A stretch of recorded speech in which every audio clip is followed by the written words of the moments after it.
Kinumpirma ni Paolo Avellino na isang bagong teleserye ang pinaghahandaan nila ngayon ng rumored girlfriend na si Kim Chiu.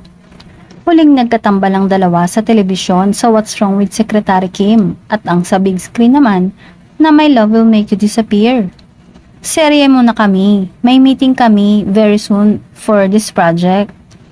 Ito rin marahil ang surprise na announcement nila sa ASAP dahil kasama sina Kim Chiu at Paolo Avellino sa England concert ng Sunday musical show ng ABS-CBN Studios.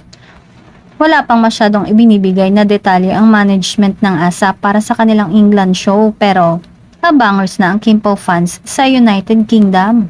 Kahit wala pa man ay may mga fans na agad na humihirit na noon pa ng bagong serye para sa Kim Pao.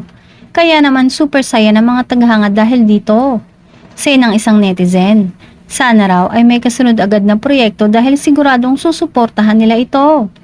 Nakakatuwa naman kung paano patuloy na nagbibigay ng kilig at good vibes ang Kim Pao sa kanilang fans.